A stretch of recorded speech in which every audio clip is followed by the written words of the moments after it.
여러분은 기도 응답이 늦어질 때 어떤 생각을 하십니까? 하나님이 나를 잊으신 걸까? 내 믿음이 부족한 걸까? 아니면 이 기도가 하나님의 뜻이 아닌 걸까? 그런데 놀라운 사실이 있습니다. 성경을 처음부터 끝까지 읽어보면 하나님의 약속 중에서 즉시 이루어진 것은 거의 없습니다. 아브라함은 25년을 기다렸고 요셉은 13년을 기다렸으며 모세는 40년을 기다렸습니다. 왜 하나님은 약속을 주시면서 반드시 기다림을 함께 주실까요? 오늘 우리는 이 질문에 대한 답을 찾아가려고 합니다. 성경에서 즉시 이루어진 약속은 거의 없습니다. 창세기를 펼쳐보십시오. 하나님은 아브라함에게 큰 민족을 이루게 하겠다고 약속하셨습니다. 그런데 그 약속이 주어진 것은 아브라함이 75세 때였고 이삭이 태어난 것은 100세 때였습니다. 무려 25년이라는 시간입니다. 4분의 1세기입니다. 우리가 초등학교에 입학해서 대학을 졸업하고도 남는 시간입니다. 한 사람의 청년 시절 전체가 통째로 들어가는 시간입니다. 요셉의 이야기를 생각해 보십시오. 요셉은 17세에 형들에게 팔려 애굽으로 갔습니다. 그리고 30세에 애굽의 총리가 되었습니다. 13년입니다. 그 13년 동안 요셉은 노예였고 억울하게 감옥에 갇혔으며 사람들에게 배신당했습니다. 하나님이 꿈을 통해 보여주신 그 영광스러운 미래와 요셉의 현실 사이에는 13년이라는 어둠의 시간이 놓여 있었습니다. 모세는 어떻습니까? 모세는 40세에 동족을 구원하려다가 살인자가 되어 미디안 광야로 도망쳤습니다. 그리고 80세에 하나님의 부르심을 받았습니다. 40년입니다. 40년 동안 모세는 광야에서 양을 치며 살았습니다. 한때 애굽의 왕자였던 사람이 히브리어와 애굽어를 모두 구사하며 최고의 교육을 받았던 사람이 양 뒷다리나 쫓아다니며 40년을 보냈습니다. 다윗을 보십시오. 다윗은 사무엘 선지자에게 기름 부음을 받았습니다. 이스라엘의 왕으로 선택받았다는 하나님의 공식적인 선언이었습니다. 그런데 그 후 다윗은 사울에게 쫓겨 도망다녀야 했습니다. 동굴에 숨어야 했고 적국인 블레셋으로 피신해야 했으며 언제 죽을지 모르는 삶을 살아야 했습니다. 기름 부음을 받은 때부터 실제로 왕위에 오른 때까지 얼마나 걸렸을까요? 최소 10년 이상입니다. 노아는 또 어떻습니까? 하나님은 노아에게 홍수 심판을 예고하시며 방주를 만들라고 명령하셨습니다. 그런데 성경학자들의 추정에 따르면 노아는 약 120년 동안 방주를 만들었습니다. 120년입니다. 우리가 태어나서 살다가 죽고도 남을 시간입니다. 노아는 120년 동안 비 한 방울 오지 않는 세상에서 거대한 배를 만들었습니다. 사람들의 조롱을 들으며 미친 사람 취급을 받으며 그럼에도 불구하고 묵묵히 하나님의 명령을 따랐습니다. 엘리야 선지자 시대의 이스라엘 땅에 비가 오지 않은 기간이 얼마입니까? 3년 반입니다. 야고보서 5장 17절은 이렇게 기록합니다. 엘리야는 우리와 성정이 같은 사람이로되 그가 비가 오지 않기를 간절히 기도한즉 3년 6개월 동안 땅에 비가 오지 아니하였고 3년 반 동안 하늘은 닫혀 있었습니다. 가뭄이 계속되었습니다. 하나님의 심판이 실행되는 기간이었지만 동시에 하나님의 백성들도 함께 고통받는 기간이었습니다. 느헤미야는 예루살렘 성벽이 무너졌다는 소식을 듣고 울며 금식하며 기도했습니다. 그런데 실제로 예루살렘으로 가서 성벽을 재건하기까지 얼마나 걸렸습니까? 느헤미야 1장을 보면 키슬로월 곧 9월의 소식을 들었고 2장을 보면 니산월 곧 1월의 왕 앞에 나아갔습니다. 4개월입니다. 4개월 동안 느헤미야는 기도했고 기회를 기다렸으며 하나님의 때를 분별했습니다. 사도 바울은 어떻습니까? 바울은 다메섹 도상에서 부활하신 예수님을 만났습니다. 그 극적인 회심 사건 이후 바울은 이방인의 사도로 부름받았습니다. 그런데 바울이 본격적으로 선교 사역을 시작한 것은 언제입니까? 갈라디아서 1장과 2장을 종합해보면 회심 후 약 14년이 지난 후입니다. 14년 동안 바울은 아라비아 광야에서 다소에서 안디옥에서 준비의 시간을 보냈습니다. 이 모든 사례를 관통하는 하나의 패턴이 보입니까? 하나님의 약속과 그 성취 사이에는 반드시 시간이 있습니다. 기다림이 있습니다. 지연이 있습니다. 그것도 짧은 시간이 아닙니다. 우리 인간의 관점에서 보면 참을 수 없을 만큼 긴 시간입니다. 왜 하나님은 이렇게 하실까요? 왜 즉시 이루어주지 않으실까요? 기다림이 포함된 이유를 우리는 반드시 이해해야 합니다.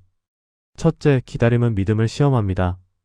히브리서 11장 1절은 믿음은 바라는 것들의 실상이요 보이지 않는 것들의 증거라고 말합니다. 믿음의 본질은 보이지 않는 것을 믿는 것입니다. 아직 오지 않은 것을 확신하는 것입니다. 만약 약속이 즉시 이루어진다면 그것은 믿음이라기보다는 경험입니다. 확인입니다. 검증입니다. 그런데 하나님은 우리에게 믿음을 요구하십니다. 기다림의 시간 동안 우리는 선택해야 합니다. 눈에 보이는 현실을 믿을 것인가, 하나님의 약속을 믿을 것인가, 손에 잡히는 것을 붙들 것인가, 아직 오지 않은 미래를 붙들 것인가, 사람들의 조롱에 흔들릴 것인가, 하나님의 말씀에 굳게 설 것인가. 이 선택의 순간들이 누적되면서 우리의 믿음은 시험받고 검증되고 정제됩니다. 둘째, 기다림은 우리를 변화시킵니다. 야고보서 1장 2절부터 4절을 보십시오. 내 형제들아, 너희가 여러 가지 시험을 당하거든 온전히 기쁨으로 여기라. 이는 너희 믿음의 시련이 인내를 만들어 내는 줄 너희가 알미라. 인내를 온전히 이루라.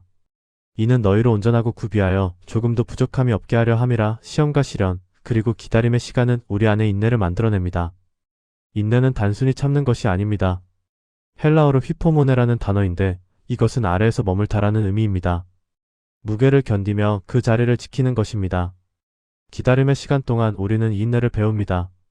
그리고 이 인내는 우리를 온전하고 구비하여 조금도 부족함이 없는 사람으로 만듭니다. 약속을 받을 만한 그릇으로 준비시킵니다. 생각해 보십시오. 만약 아브라함이 75세에 즉시 아들을 얻었다면 어땠을까요? 25년의 기다림 없이 바로 이삭을 품에 안았다면? 아마도 아브라함은 이삭을 하나님보다 더 사랑했을 것입니다. 우상으로 삼았을 것입니다. 그런데 25년을 기다린 아브라함은 달랐습니다. 그는 하나님이 이삭을 주신 분이고 하나님이 이삭보다 더 크신 분이며 하나님이 이삭을 통해 이루실 계획이 있다는 것을 깊이 이해했습니다. 그래서 하나님이 이삭을 번제로 드리라고 명령하셨을 때 순종할 수 있었습니다. 요셉은 어떻습니까? 만약 요셉이 17세에 즉시 애굽의 총리가 되었다면? 13년의 노예 생활과 감옥 생활 없이 바로 권력을 잡았다면? 아마도 요셉은 교만했을 것입니다. 폭수했을 것입니다. 자기를 판 형들을 용서하지 못했을 것입니다. 그런데 13년의 기다림 동안 요셉은 변했습니다. 하나님의 섭리를 보는 눈이 열렸습니다. 창세기 50장 20절에서 요셉은 형들에게 이렇게 말합니다. 당신들은 나를 해하려 하였으나 하나님은 그것을 선으로 바꾸사 오늘과 같이 많은 백성의 생명을 구원하게 하시려 하셨나니. 모세는 또 어떻습니까? 40세의 모세는 자기 힘으로 동족을 구원하려 했습니다. 애굽의 권력과 지식과 능력을 믿었습니다. 그래서 실패했습니다. 그런데 80세의 모세는 달랐습니다. 40년의 광야 생활 동안 모세는 자기 자신을 부인하는 법을 배웠습니다. 나는 입이 뻔뻔하고 혀가 둔한 자니이다라고 고백할 만큼 자기 비움을 배웠습니다. 그래서 하나님이 쓰실 수 있는 그릇이 되었습니다. 셋째, 기다림은 하나님의 영광을 위한 것입니다. 요한복음 11장을 보십시오. 예수님의 친구 나사로가 병들었습니다.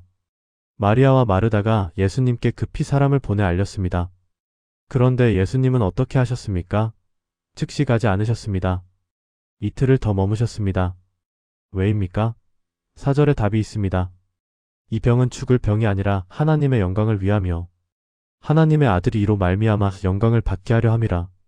예수님이 즉시 가셨다면 나사로는 죽지 않았을 것입니다. 그러나 병 고침의 기적만 일어났을 것입니다. 그런데 예수님이 이틀을 기다리셨기 때문에 나사로는 죽었고 장사되었고 나흘이 지났습니다. 그리고 예수님이 그를 살리셨습니다. 죽은 지 나흘이나 된 사람을 살리신 것입니다. 이것은 단순한 병 고침을 훨씬 넘어서는 영광입니다. 부활과 생명의 주님이 누구신지 확실하게 보여주는 사건입니다. 하나님은 우리의 편의를 위해 일하시지 않습니다. 우리를 편하게 해주시려고 약속을 주시지 않습니다. 하나님은 당신의 영광을 위해 일하시고 당신의 이름이 높임받기를 원하십니다.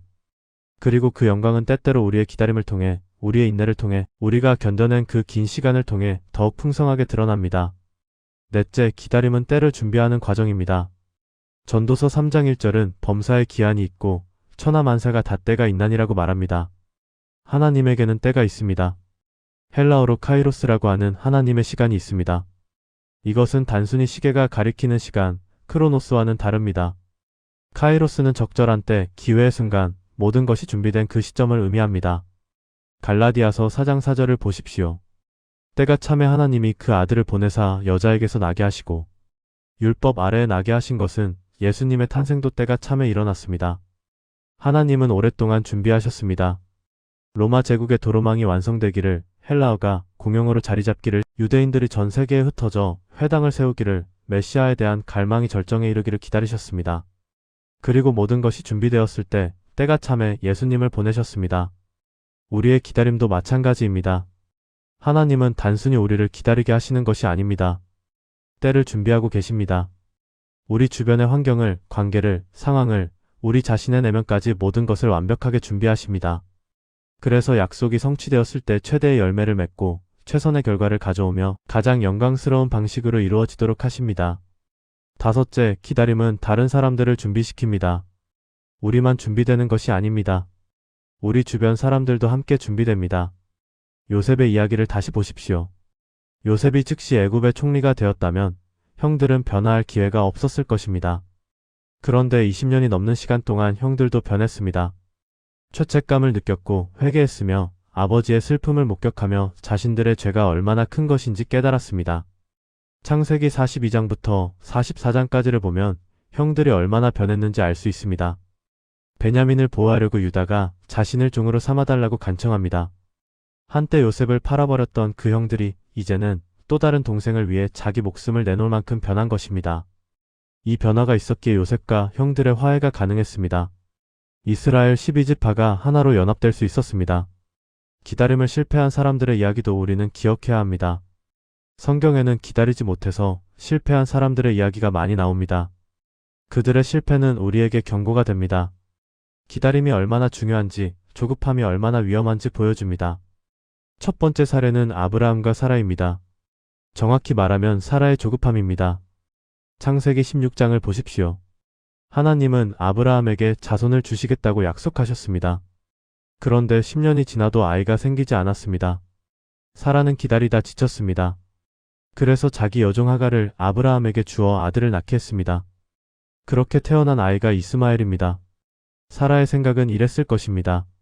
하나님이 자손을 주신다고 하셨으니 이런 방법으로라도 이루면 되지 않을까? 하나님도 우리의 이 방법을 인정해 주시지 않을까? 그러나 이것은 하나님의 방법이 아니었습니다. 하나님은 이삭을 약속하셨지 이스마엘을 약속하신 것이 아니었습니다. 하나님은 사라를 통한 기적적인 출산을 계획하셨지 하갈을 통한 자연적인 출산을 계획하신 것이 아니었습니다. 이스마엘의 탄생은 수많은 문제를 일으켰습니다. 하갈과 사라 사이에 갈등이 생겼습니다. 이스마엘과 이삭 사이에도 갈등이 생겼습니다. 결국 이스마엘은 집에서 쫓겨나야 했습니다. 그리고 오늘날까지 이삭의 후손과 이스마엘의 후손 사이의 갈등은 계속되고 있습니다. 중동의 분쟁, 이스라엘과 아랍 국가들 사이의 갈등의 뿌리가 여기에 있습니다. 한순간의 조급함이 수천 년의 갈등을 만들어낸 것입니다. 두 번째 사례는 사울 왕입니다. 사무엘상 13장을 보십시오. 사울은 블레셋과의 전쟁을 앞두고 있었습니다. 사무엘 선지자가 와서 번제를 드리기로 되어 있었습니다. 사무엘은 이래 동안 기다리라고 했습니다. 그런데 사무엘이 오지 않았습니다. 백성들은 흩어지기 시작했습니다. 사울은 불안했습니다. 그래서 스스로 번제를 드렸습니다. 사울의 생각은 이랬을 것입니다. 전쟁이 코앞인데 번제를 드려야 한다. 사무엘이 안 오니까 내가 드리는 수밖에 없지 않은가? 하나님도 이 상황을 이해하시지 않겠는가? 그러나 하나님은 이해하지 않으셨습니다. 사울이 번제를 드리고 난 직후에 사무엘이 도착했습니다. 그리고 사울에게 선언했습니다. 왕이 망령되이 행하였도다. 왕이 하나님 여호와께서 왕에게 내리신 명령을 지키지 아니하였도다. 그리하였다면 여호와께서 이스라엘 위에 왕의 나라를 영원히 세우셨을 것이오늘 지금은 왕의 나라가 길지 못할 것이라. 단 며칠 어쩌면 단 몇 시간을 더 기다리지 못한 것이 사울의 왕조를 끝내버렸습니다. 영원할 수 있었던 왕조가 한 세대로 끝났습니다. 하나님이 원하신 것은 번제가 아니었습니다. 순종이었습니다. 기다림이었습니다. 하나님의 때를 신뢰하는 믿음이었습니다. 사울은 그것을 보여주지 못했습니다. 세 번째 사례는 모세가 호렙산에서 내려오기를 기다리던 이스라엘 백성입니다. 출애굽기 32장을 보십시오. 모세가 시내산에 올라가 40일 동안 내려오지 않았습니다. 백성들은 불안했습니다. 모세가 어떻게 되었는지 다시 내려올지 알 수 없었습니다. 그래서 아론에게 요구했습니다. 일어나라 우리를 인도할 신을 우리를 위하여 만들라. 아론은 백성들의 요구를 받아들여 금송아지를 만들었습니다. 백성들은 그 앞에서 제사를 드리고 먹고 마시며 뛰놀았습니다.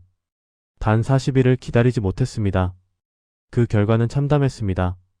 하나님의 진노가 임했고 3,000명이 죽었으며 이스라엘은 더러워졌습니다. 모세가 받아온 십계명 돌파는 산산조각이 났습니다.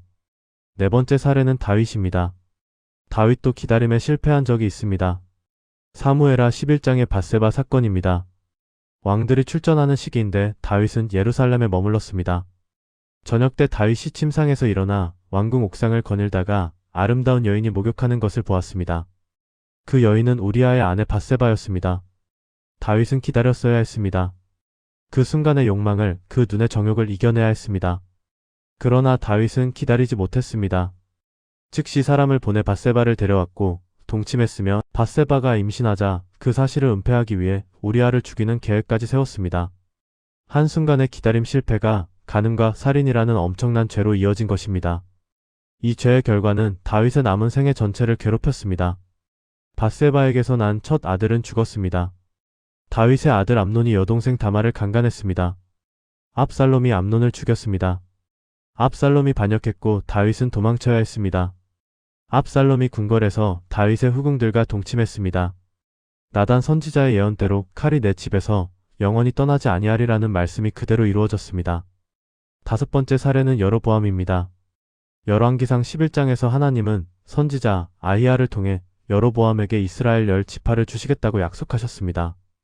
솔로몬이 우상 숭배의 죄를 범했기 때문에 나라를 찢으시되 여로보암에게 10지파를 주시고 다윗의 자손에게는 한 지파만 남기시겠다는 약속이었습니다. 그런데 여로보암은 기다리지 못했습니다. 솔로몬이 아직 살아있는데 반역을 꾀했습니다. 솔로몬이 여로보암을 죽이려 하자 애굽으로 도망쳤습니다. 하나님의 약속을 믿고 기다렸어야 했습니다. 솔로몬이 죽으면 자연스럽게 하나님의 약속이 이루어질 것이었습니다. 그러나 여로보암은 조급했습니다. 더 큰 문제는 여로보암이 왕이 된 후에도 계속 조급했다는 것입니다. 열왕기상 12장을 보면 여로보암은 백성들이 예루살렘 성전에 제사 드리러 가는 것을 막기 위해 금송아지 둘을 만들어 베델과 단에 세웠습니다. 이스라엘아 들으라, 이는 너희를 애굽 땅에서 인도하여 올린 너희의 신들이라. 출애굽기 32장의 금송아지 사건을 그대로 재현한 것입니다. 여로보암의 생각은 이랬을 것입니다. 백성들이 예루살렘에 가면 다시 르호보암에게 마음이 돌아갈 것이다. 내 왕국이 위태로워질 것이다. 그러니 다른 예배 장소를 만들어야 한다. 그러나 이것은 하나님을 신뢰하지 못한 것입니다. 하나님이 10지파를 주셨다면 하나님이 그 왕국을 지켜주실 것입니다. 기다리며 신뢰했어야 했습니다. 그러나 여로보암은 자기 방법으로 자기 왕국을 지키려 했고 그 결과 여로보암의 죄는 이스라엘 역사를 통틀어 가장 큰 죄악이 되었습니다. 조급함이 만든 비극은 성경 전체에 걸쳐 반복됩니다. 가인도 기다리지 못했습니다. 하나님이 가인의 제사를 받지 않으셨을 때 가인은 기다리며 하나님께 물었어야 했습니다. 왜 제 제사를 받지 않으셨습니까? 제가 무엇을 잘못했습니까? 어떻게 하면 하나님이 기뻐하시는 제사를 드릴 수 있습니까? 그러나 가인은 즉시 분노했고 그 분노가 동생 아벨을 죽이는 살인으로 이어졌습니다. 롯도 기다리지 못했습니다. 아브라함이 롯에게 땅을 선택하라고 했을 때 롯은 눈에 보이기에 좋은 소돔과 고모라 평지를 선택했습니다. 기다리며 하나님께 물었어야 했습니다. 아브라함처럼 하나님의 인도하심을 구했어야 했습니다. 그러나 롯은 눈에 보이는 것, 당장 좋아 보이는 것을 선택했고 그 결과 소돔과 고모라의 심판 속에서 모든 것을 잃었습니다. 에서도 기다리지 못했습니다. 사냥에서 돌아와 피곤하고 배고플 때 야곱이 끓인 팥죽을 보고 참지 못했습니다. 내가 죽게 되었으니 이 장자의 명분이 내게 무엇이 유익하려. 히브리서 12장 16절은 에서를 한 그릇 음식을 위하여 장자의 명분을 판 망령된 자라고 부릅니다. 잠시만 기다렸으면 얼마든지 다른 음식을 구할 수 있었을 것입니다.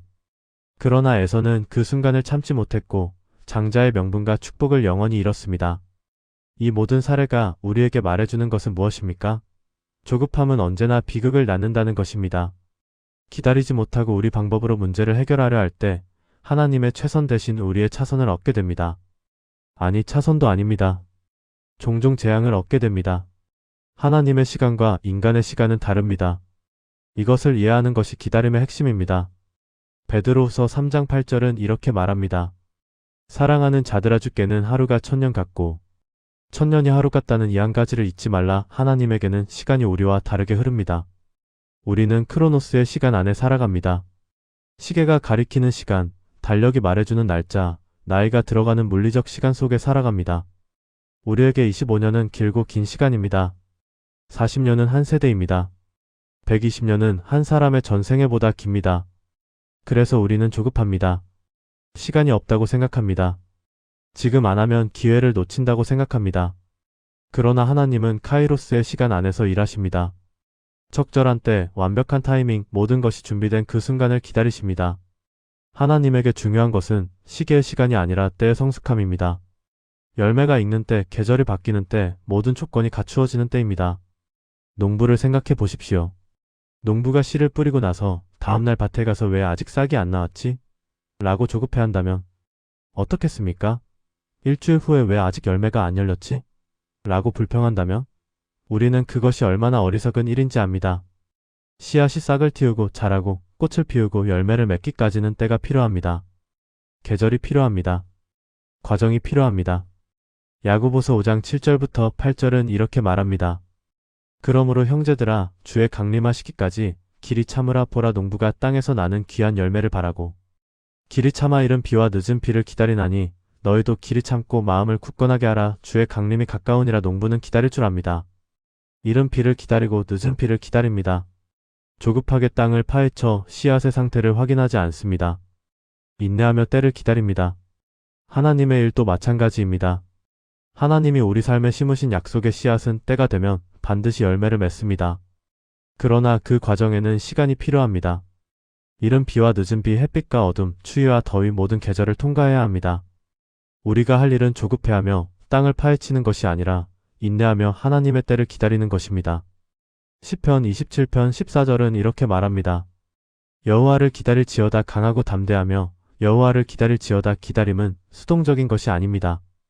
강하고 담대하며 기다리라고 했습니다. 기다림은 용기가 필요한 적극적인 행위입니다.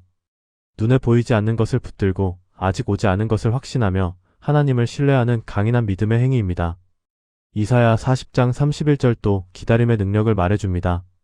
오직 여호와를 앙망하는 자는 새 힘을 얻으리니 독수리가 날개치며 올라감과 틀 것이요. 다른 박질하여도 곤비하지 아니하겠고 걸어가도 피곤하지 아니하리로다. 여기서 앙망하다는 말은 히브리어로 카바인데 이것은 기다리다, 바라다, 소망하다는 뜻입니다. 하나님을 기다리는 자들은 새 힘을 얻습니다. 독수리처럼 날아오를 능력을 얻습니다. 독수리가 어떻게 높이 날아오릅니까?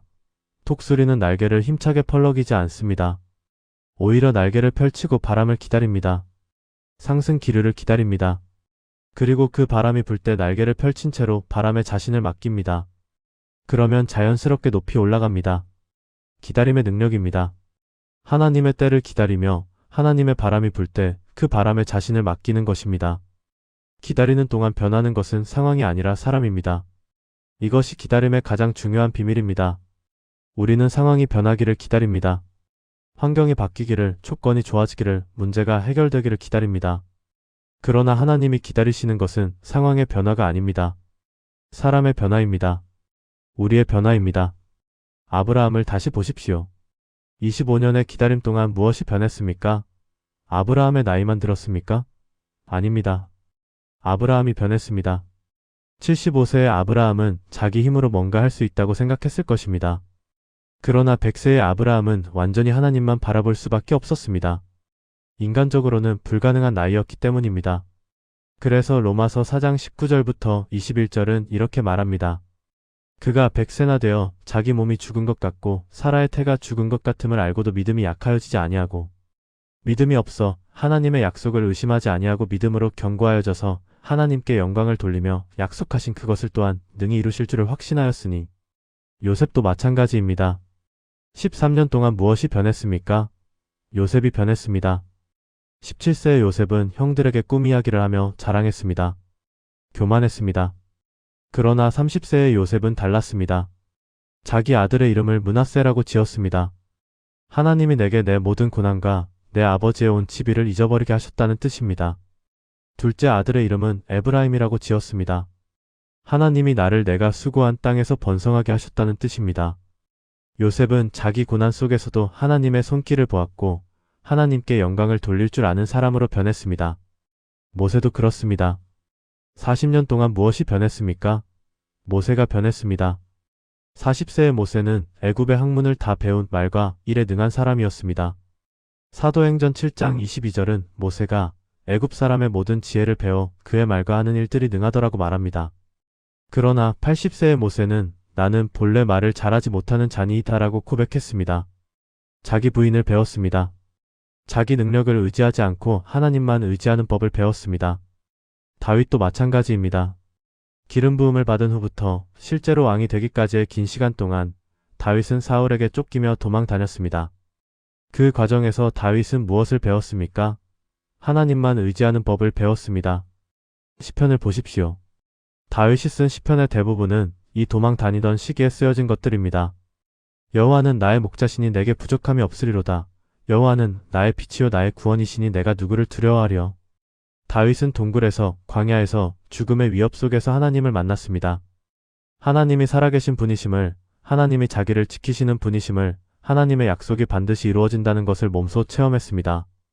만약 다윗이 기름 부음을 받자마자 즉시 왕이 되었다면 이런 깊은 하나님과의 관계를 맺을 수 있었을까요? 아마도 다윗은 자기 능력과 지혜로 나라를 다스리려 했을 것입니다.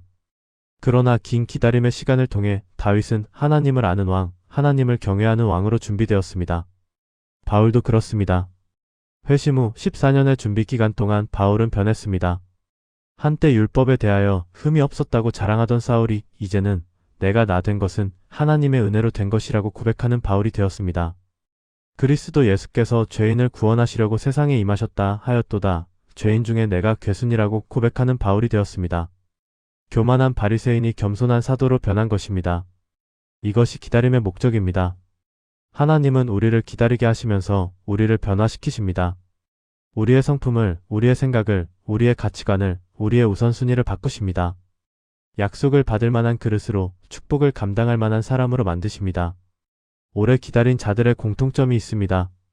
성경에서 오랫동안 기다린 후에 약속을 받은 사람들을 보면 그들에게는 몇 가지 공통점이 있습니다. 첫째, 그들은 기다리는 동안 불평하지 않았습니다. 아브라함은 25년을 기다리면서 하나님께 불평하지 않았습니다. 물론 사라가 하갈을 통해 아들을 낳게 한 것은 실수였지만 아브라함 자신은 하나님을 향한 믿음을 잃지 않았습니다. 요셉도 13년 동안 노예로 죄수로 살면서 하나님을 원망하지 않았습니다. 보디발의 집에서나 감옥에서나 여호와께서 요셉과 함께 하심으로라는 표현이 반복됩니다. 모세도 40년 광야 생활 동안 하나님을 원망했다는 기록이 없습니다. 오히려 장인 이드로의 양떼를 치며 성실하게 살았습니다. 다윗도 사울에게 쫓기면서 2번이나 사울을 죽일 기회가 있었지만 내가 손을 들어 여호와의 기름 부음을 받은 내 주를 치는 것을 여호와께서 금하시나니라고 하며 하나님을 신뢰했습니다. 둘째, 그들은 기다리는 동안 최선을 다했습니다. 요셉을 보십시오. 보디발의 집에서 노예로 있을 때도 최선을 다했습니다. 그래서 보디발이 자기 집의 모든 것을 요셉의 손에 맡겼습니다. 감옥에 갇혔을 때도 최선을 다했습니다. 그래서 간수장이 옥중 죄수들을 다 요셉의 손에 맡겼습니다. 요셉은 언젠가 나는 총리가 될 사람인데 왜 노예 일을 열심히 해야 하나? 라고 생각하지 않았습니다. 지금 주어진 자리에서 최선을 다했습니다. 다윗도 그랬습니다. 사울의 궁에서 수금을 탈 때도 최선을 다했습니다. 사울의 부하로 전쟁터에 나갈 때도 최선을 다했습니다. 도망 다니면서도 자기를 따르는 사람들을 잘 이끌었습니다. 다윗은 나는 미래의 왕인데 왜 지금 사울을 섬겨야 하나? 라고 불평하지 않았습니다. 지금 주어진 위치에서 충성했습니다. 셋째, 그들은 기다리는 동안 하나님과 더 깊은 관계를 맺었습니다. 아브라함은 기다리는 동안 하나님을 더 깊이 알아갔습니다. 창세기를 보면 하나님이 아브라함에게 여러 번 나타나셨고 아브라함은 그때마다 하나님을 새로운 이름으로 불렀습니다. 엘샤다의 여호와 이레, 영원하신 하나님. 기다리는 동안 아브라함은 하나님의 다양한 속성을 체험했습니다. 요셉도 기다리는 동안 하나님을 더 깊이 알았습니다. 창세기 39장 21절은 여호와께서 요셉과 함께 하시고라고 말합니다. 요셉은 고난 속에서 하나님의 임재를 경험했습니다. 모세도 40년 광야 생활 동안 하나님을 만날 준비를 했고 결국 호렙산에서 불붙은 떨기나무 가운데 계신 하나님을 만났습니다. 다윗은 도망 다니면서 시편을 썼고 그 시편들은 하나님과의 깊은 교제의 결과물이었습니다. 넷째, 그들은 기다리는 동안 자기 계획이 아닌 하나님의 계획을 신뢰하는 법을 배웠습니다. 처음에 그들도 자기 방법으로 약속을 이루려 했을 것입니다. 아브라함과 사라가 하갈을 통해 아들을 얻으려 한 것처럼 모세가 40세에 자기 힘으로 동족을 구원하려 한 것처럼 말입니다. 그러나 기다리는 동안 그들은 배웠습니다. 자기 방법은 통하지 않는다는 것을, 하나님의 방법과 하나님의 때를 기다려야 한다는 것을 배웠습니다. 다섯째, 그들은 기다림의 끝에서 받은 축복을 하나님께 돌렸습니다. 아브라함은 이삭을 받았을 때 자기 공로를 자랑하지 않았습니다. 오히려 하나님께 영광을 돌렸습니다. 요셉은 총리가 되었을 때 형들에게 하나님이 나를 앞서 보내셨다고 말했습니다. 다윗은 왕이 되었을 때 내가 누구였고 내 집이 무엇이기에 나를 이같이 이르게 하셨나이까라고 겸손하게 고백했습니다. 기다림 속에서 신앙은 가려집니다. 기다림은 우리의 진짜 믿음을 드러냅니다. 입으로만 하나님을 믿는다고 하는 것과 실제로 하나님을 신뢰하는 것은 다릅니다. 기다림의 시간은 이 둘을 구별해냅니다. 마태복음 7장 24절부터 27절의 두 집 비유를 생각해 보십시오. 그러므로 누구든지 나의 이 말을 듣고 행하는 자는 그 집을 반석 위에 지은 지혜로운 사람 같으리니 비가 내리고 창수가 나고 바람이 불어 그 집에 부딪히되 무너지지 아니하나니 이는 주초를 반석 위에 놓은 까닭이요 나의 이 말을 듣고 행하지 아니하는 자는 그 집을 모래 위에 지은 어리석은 사람 같으리니 비가 내리고 창수가 나고 바람이 불어 그 집에 부딪힘에 무너져 그 무너짐이 심하니라. 두 집은 겉으로 보기에는 비슷했을 것입니다. 같은 재료로 같은 크기로 지었을 것입니다. 차이는 기초에 있었습니다. 하나는 반석 위에 하나는 모래 위에 세워졌습니다. 평상시에는 이 차이가 보이지 않습니다. 날씨가 좋을 때는 두 집 모두 튼튼해 보입니다. 그런데 폭풍이 오면 차이가 드러납니다. 반석 위에 집은 서 있고 모래 위에 집은 무너집니다. 기다림은 우리 신앙의 폭풍입니다. 기다림의 시간이 길어질수록 우리의 믿음이 진짜인지 가짜인지가 드러납니다. 반석 위에 세워진 믿음은 오래 기다려도 흔들리지 않습니다. 그러나 모래 위에 세워진 믿음은 조금만 기다려도 무너집니다. 베드로가 물 위를 걸었던 사건을 생각해 보십시오. 마태복음 14장입니다. 베드로는 예수님이 물 위를 걸어오시는 것을 보고 주여 만일 주님이시거든 나를 명하사 물 위로 오라 하소서라고 했습니다. 예수님이 오라 하시자 베드로는 배에서 내려 물 위를 걸어 예수님께로 갔습니다. 처음에는 잘 걸었습니다. 그런데 바람을 보고 무서워하여 빠져가는지라 소리질러 주여 나를 구원하소서라고 했습니다. 베드로에게 무슨 일이 있었습니까? 베드로의 시선이 바뀌었습니다. 처음에는 예수님을 보았습니다. 그런데 바람과 파도를 보기 시작했습니다. 예수님을 보고 있을 때는 물 위를 걸을 수 있었습니다. 그러나 환경을 보기 시작하니까 가라앉기 시작했습니다. 기다림도 마찬가지입니다. 하나님을 보고 있으면 견딜 수 있습니다. 그러나 환경을, 시간을, 어려움을 보기 시작하면 가라앉습니다. 엘리야의 이야기도 생각해 봅시다. 열왕기상 19장입니다. 엘리야는 갈멜산에서 바알 선지자 450명과 대결해서 승리했습니다. 하늘에서 불이 내려와 번제물과 나무와 돌과 흙을 태웠고 도랑의 물까지 핥았습니다. 백성들이 여호와 그가 하나님이시로다라고 외쳤습니다. 엘리야는 바알 선지자들을 다 죽였습니다. 그리고 3년 반 만에 비가 내렸습니다. 그런데 이세벨이 엘리야를 죽이겠다고 위협하자 엘리야는 도망쳤습니다. 광야로 가서 로뎀나무 아래 앉아 죽기를 구했습니다. 여호와여 넉넉하오니 지금 내 생명을 거두시옵소서. 나는 내 조상들보다 낫지 못하니이다. 무슨 일이 있었습니까? 며칠 전만 해도 450명의 선지자들 앞에서 담대하던 엘리야가 한 여자의 위협에 무너진 것입니다. 차이가 뭡니까? 갈멜산에서는 하나님의 즉각적인 응답이 있었습니다. 엘리야가 기도하자마자 불이 내렸습니다.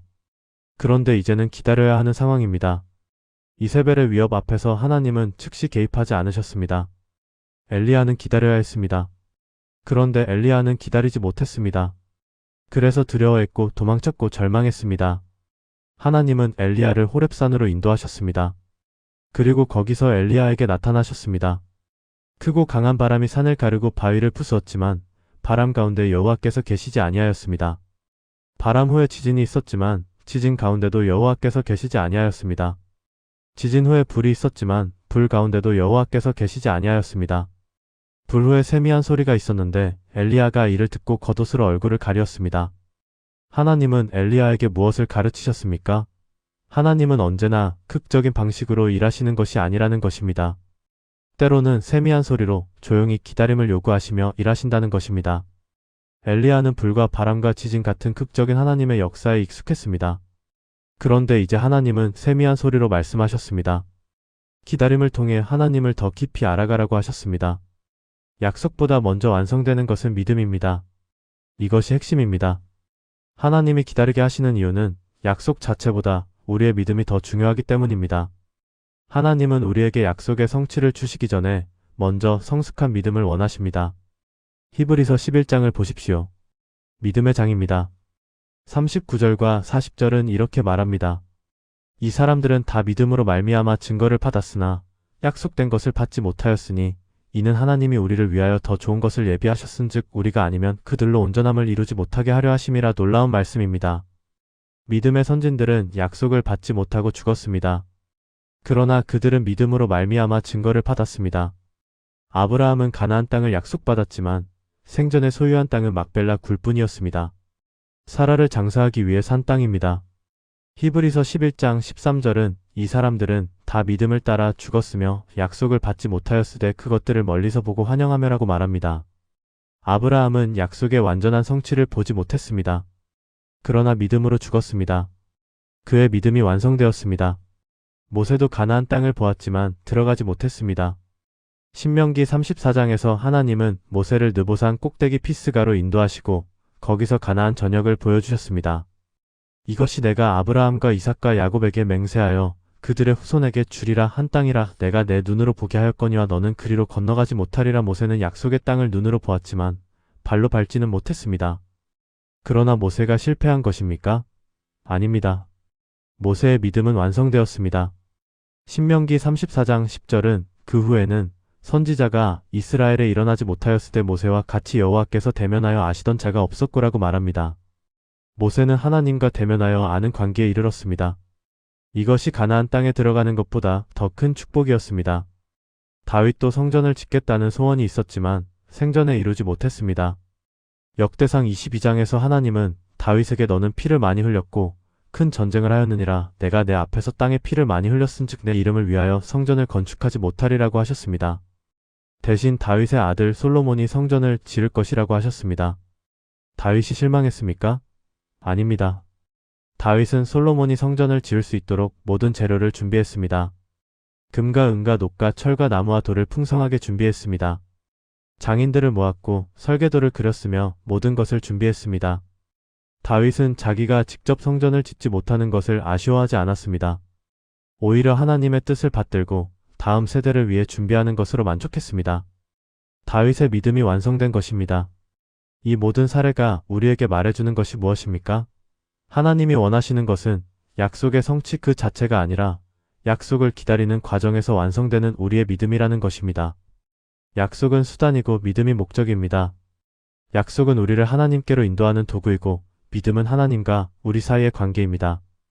야고보서 1장 12절은 시험을 참는 자는 복이 있나니 이는 시련을 견디어낸 자가 주께서 자기를 사랑하는 자들에게 약속하신 생명의 면류관을 얻을 것이기 때문이라고 말합니다. 여기서 시험을 참는다는 표현의 헬라어는 휘포메노인데 앞에서 말한 것처럼 아래에서 견디다, 버티다는 뜻입니다. 시련의 무게를 견디며 그 자리를 지키는 것입니다. 그렇게 견디어낸 자가 받는 것은 생명의 면류관입니다. 하나님은 왜 늦으시는 것처럼 보일까요? 이것이 마지막 질문입니다. 하나님은 정말 늦으십니까? 우리가 생각하기에는 늦습니다. 우리의 시간표에는 맞지 않습니다. 우리의 계획에는 지연입니다. 그러나 하나님의 관점에서는 어떻습니까? 하박국 2장 3절을 보십시오. 이 묵시는 정한 때가 있나니 그 종말을 향하여 달려가나니 결코 거짓이 아니니라. 비록 더딜지라도 기다리라. 지체되지 아니하고 반드시 응하리라. 하나님의 약속은 정한 때가 있습니다. 그 때를 향해 달려가고 있습니다. 우리 눈에는 더딘 것 같지만 지체되지 아니하고 반드시 응하리라고 하나님은 말씀하십니다. 하나님이 늦으시는 것처럼 보이는 이유는 우리와 하나님의 시간 개념이 다르기 때문입니다. 우리는 크로노스 시간을 살지만 하나님은 카이로스 시간으로 일하십니다. 우리는 시계를 보지만 하나님은 때의 성숙함을 보십니다. 우리는 빨리 이루어지기를 원하지만 하나님은 완벽하게 이루어지기를 원하십니다. 요한복음 11장의 나사로 사건을 다시 봅시다. 예수님이 이틀을 더 머무셨을 때 마리아와 마르다는 주께서 여기 계셨더라면 내 오라버니가 죽지 아니하였으리이다라고 말했습니다. 그들의 관점에서는 예수님이 늦으셨습니다. 너무 늦게 오셨습니다. 나사로는 이미 죽었고 장사된 지 나흘이나 되었습니다. 그러나 예수님의 관점에서는 어떻습니까? 예수님은 정확한 때에 오셨습니다. 나사로를 살리시되 단순히 병을 고치는 수준이 아니라 죽은 지 나흘이나 된 사람을 살리심으로써 부활과 생명의 주님이 누구신지 확실하게 보여주시기에 완벽한 때에 오신 것입니다. 예수님은 늦지 않으셨습니다. 우리의 시간표에는 안 맞았을지 몰라도 하나님의 영광을 나타내기에는 완벽한 타이밍이었습니다. 시편 27편 13절부터 14절을 보십시오. 내가 산자의 땅에서 여호와의 선하심을 보리라. 확신하였도다. 여호와를 기다릴지어다. 강하고 담대하며 여호와를 기다릴지어다. 다윗은 확신합니다. 살아생전에 하나님의 선하심을 볼 것이라고 확신합니다. 그리고 기다리라고, 강하고 담대하게 기다리라고 거듭 강조합니다. 이사야 64장 4절은 주 외에는 자기를 기다리는 자를 위하여 일하시는 하나님을 애프터 듣지도 못하였고 귀로 듣지도 못하였고 눈으로 보지도 못하였나이다라고 말합니다. 하나님은 자기를 기다리는 자를 위해 일하십니다. 우리가 상상할 수 없는 방식으로, 우리가 계획하지 못한 방법으로, 우리가 기대한 것보다 더 풍성하게 일하십니다. 고린도전서 2장 9절도 비슷한 말씀을 합니다. 기록된 바 하나님이 자기를 사랑하는 자들을 위하여 예비하신 모든 것은 눈으로 보지 못하고 귀로 듣지 못하고 사람의 마음으로 생각하지도 못하였다 함과 같으니라. 하나님이 준비하신 것은 우리의 상상을 초월합니다. 우리가 기다리는 동안 하나님은 우리가 생각지도 못한 놀라운 것들을 준비하고 계십니다. 하나님은 늦지 않으십니다. 절대로 늦지 않으십니다. 하나님은 언제나 정확한 때에 오십니다. 완벽한 타이밍에 일하십니다. 우리의 시간표에는 맞지 않을 수 있습니다. 우리의 계획과는 다를 수 있습니다. 그러나 하나님의 시간표는 언제나 정확하고 하나님의 계획은 언제나 최선입니다. 메시지의 핵심으로 돌아갑시다. 하나님은 약속을 지키기 전에 사람을 먼저 만드십니다. 이것이 기다림의 비밀입니다. 하나님이 우리를 기다리게 하시는 이유는 약속을 주시기 싫어서가 아닙니다. 때가 안 되어서도 아닙니다. 우리를 준비시키기 위해서입니다. 우리를 변화시키기 위해서입니다. 우리의 믿음을 완성시키기 위해서입니다. 목수가 나무를 다듬는 것을 생각해 보십시오. 목수는 나무를 베어서 즉시 가구를 만들지 않습니다. 먼저 나무를 말립니다. 수년 동안 말립니다. 왜입니까? 나무 속에 수분이 빠져야 합니다. 나무가 휘거나 갈라지지 않도록 충분히 건조시켜야 합니다. 그래야 좋은 가구를 만들 수 있습니다. 기다림은 이 건조 과정과 같습니다. 도자기 장인이 도자기를 만드는 것도 생각해 보십시오. 장인은 흙을 빚어서 즉시 완성품을 만들지 않습니다. 먼저 말립니다. 그리고 가마에 넣어 굽습니다. 높은 온도에서 오랜 시간 구워냅니다. 왜입니까? 그래야 단단한 도자기가 됩니다. 쉽게 깨지지 않는 그릇이 됩니다. 기다림은 이 굽는 과정과 같습니다. 하나님은 우리를 기다리게 하시면서 우리를 빚으십니다. 우리 안에 불순물을 제거하시고 우리의 성품을 다듬으시며 우리를 약속을 담을 수 있는 그릇으로 만드십니다. 그리고 때가 되면 완벽하게 준비된 그 순간에 약속을 부어주십니다. 오늘 여러분은 무엇을 기다리고 계십니까? 기도 응답을 기다리고 계십니까? 문제 해결을 기다리고 계십니까? 관계의 회복을 기다리고 계십니까? 질병의 치유를 기다리고 계십니까? 경제적 돌파를 기다리고 계십니까? 자녀의 변화를 기다리고 계십니까? 기다림이 길어서 지치셨습니까? 하나님이 나를 잊으신 것 같습니까? 내 기도가 천장을 넘어가지 않는 것 같습니까? 더 이상 기다릴 힘이 없습니까? 오늘 이 말씀을 기억하십시오. 하나님은 늦지 않으십니다. 하나님은 지금 여러분을 준비시키고 계십니다. 약속을 주시기 전에 먼저 여러분을 만드시고 계십니다. 아브라함처럼, 요셉처럼, 모세처럼, 다윗처럼 기다리십시오. 불평하지 말고 최선을 다하며 하나님과 더 깊은 관계를 맺으며 하나님의 계획을 신뢰하며 기다리십시오. 그러면 때가 되었을 때 하나님은 반드시 약속을 이루실 것입니다. 여러분이 상상한 것보다 더 풍성하게, 더 영광스럽게, 더 완벽한 방식으로 이루실 것입니다. 시편 37편 7절은 여호와 앞에 잠잠하고 참고 기다리라고 말합니다. 잠잠하십시오. 조급하게 문제를 해결하려 하지 마십시오. 참으십시오. 인내하며 견디십시오. 기다리십시오. 하나님의 때를 기다리십시오. 하나님은 반드시 응답하실 것입니다. 지체되지 아니하고 반드시 응답하실 것입니다. 여러분의 기다림이 헛되지 않습니다. 여러분이 흘린 눈물이 헛되지 않습니다.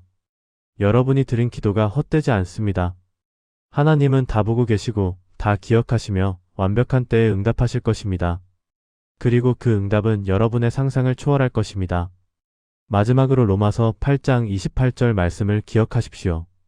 우리가 알거니와 하나님을 사랑하는 자, 곧 그의 뜻대로 부르심을 입은 자들에게는 모든 것이 합력하여 선을 이루느니라. 지금 여러분이 기다리고 있는 이 시간도, 이 고통도, 이 어려움도 모든 것이 합력하여 선을 이루고 있습니다. 하나님은 여러분을 약속의 땅으로 인도하고 계십니다. 조금만 더 기다리십시오. 강하고 담대하게 여호와를 기다리십시오. 오늘 이 영상이 도움이 되셨다면 구독과 좋아요 버튼을 눌러주세요. 여러분의 구독과 좋아요는 더 많은 사람들에게 하나님의 말씀을 전하는 큰 힘이 됩니다. 감사합니다.